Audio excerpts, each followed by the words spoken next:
In my last video, I discussed the Premier League awards that I would give out if I was in charge. And this video, I'm going to now talk about my Premier League team of the season, as it's the final week of the Premier League campaign. So let's get straight into it. First of all, my formation is going to be 4-3-3 because Man City and Liverpool are the two best teams and they both play 4-3-3. Makes sense.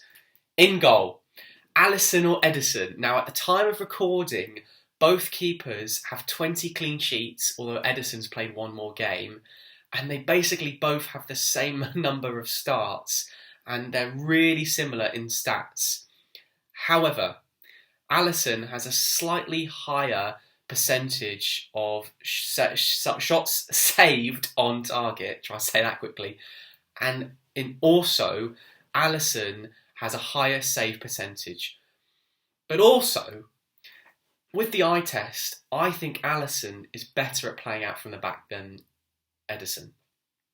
So for that, I'm going to give the edge to Alisson. It's very close, but in my team of the season, I think Alisson deserves it. So I put Alisson in goal. Then 4-3-3 formation at right back. I mean, there's only one player to pick. It's Trent.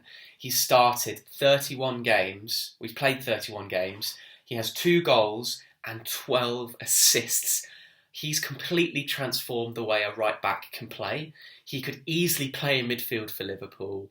The guy can take free kicks, corners. Also, on The Athletic, Michael Cox did an article recently of Trent's throw-ins, and I found it really interesting, and he analysed how Trent has the ability to play really quick throw-ins that can go long distances and are really effective for Liverpool. So that's another string to Trent's bow. It has to be at right back.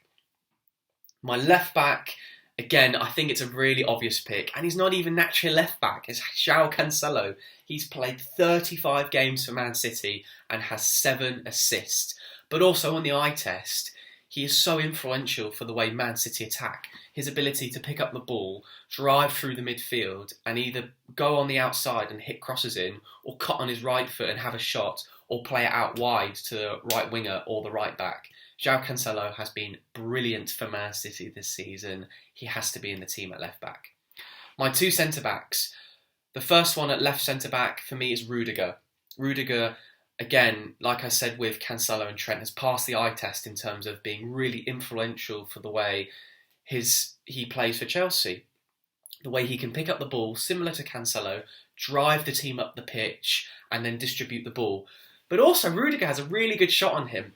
I remember Chelsea played Burnley away and he had a massive long shot that was just over the bar, and then Brentford at home he scored from a ridiculously long range. So Rudiger, I think, can score from set pieces. He's got a long range shot within him. He's very strong in the air in both boxes. He's very good at tackling. He's been Chelsea's best defender. And the fact that he's leaving at the end of the season on a free to Real Madrid shows his influence and his quality. So Rudiger for me has to be in the team. Then alongside him, I was debating whether to pick Virgil van Dijk or Matip. Now online, a fair amount of Liverpool fans reckon that Matip actually has arguably had a better season than Virgil van Dijk. In terms of the general conversation, in terms of who actually is a better player, I don't think there's any denying that Van Dijk is a better player, but in terms of having a better season, you could make the case that Matip actually has had more of an impact on Liverpool this season.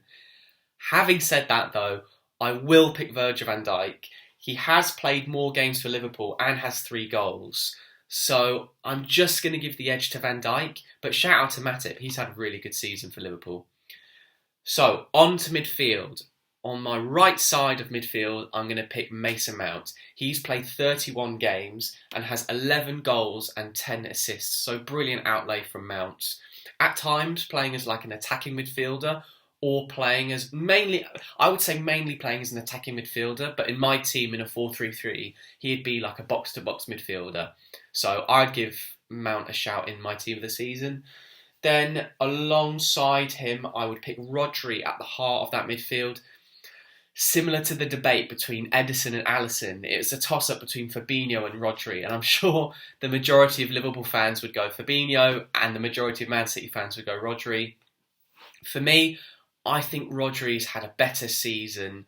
He just has been so composed and calm for Man City. I'd just give the edge to Rodri, but obviously Fabinho's a phenomenal player. Then, next to Rodri, I'd go Kevin De Bruyne. He's played 29 games, has 15 goals and 7 assists. What a brilliant player he is. And, of course, recently highlighted, encapsulated with that phenomenal performance at Molineux, where he scored 4 goals. He got a hat-trick in 20 minutes. Fantastic from De Bruyne. He's been very consistent for Man City this season. He has to be in the team. Now, the front three. I think 2 of them are really obvious picks, so I'll go with them first. On the right wing, Mohamed Salah. He has the most goals, the most assists, and the highest expected goals and the highest expected assists. So yes, Mohamed Salah's got 5 penalty goals, but he has the highest expected goals. So Salah's been so influential for Liverpool. He has to be in the team. Then left side, Heung-min Son. Where would Spurs be without Son? He has after 34 games, he has 21 goals and 7 assists. Brilliant player from him, and none of them have been penalties. So it just shows how influential Son has been for Spurs and how brilliant he's played. Fantastic player. I love watching him play. He has to be in the team. So that leaves the striker option. For me, it's a toss-up between Kane and Mane. Now, Kane has 18 goals, I believe. At least 18 goals. He's had a fantastic campaign. But Mane, in 33 games, has 15 goals, and none of them have been penalties. And I really admire Mane for the way he's been able to adapt in this Liverpool team. For so much of his Liverpool career, he's been played on the left-hand side or occasionally on the right-hand side. But then Jota came into the team and Jota started playing on the left or up front and Mane adapted. And then when Luis Diaz arrived in January, often he's played at left wing. So Mane has either been out the team as a sub or played up front. However, Mane's still performing just as well for Liverpool and is getting goals as that striker. And I really admire that from Mane.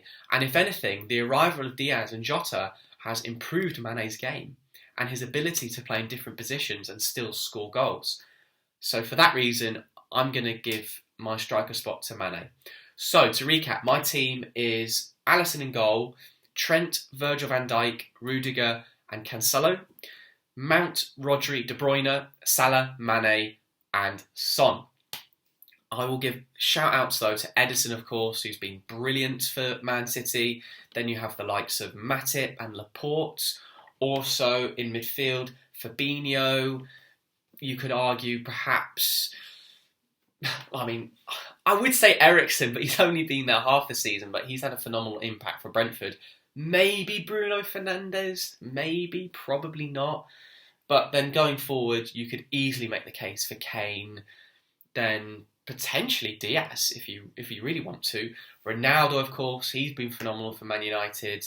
And then Kufalecki, since he's coming in January, has been brilliant. So, that's my Premier League team of the season. Let me know what you would pick in the comments below. Please like, comment and subscribe. And I'll see you all in the next video. Thank you.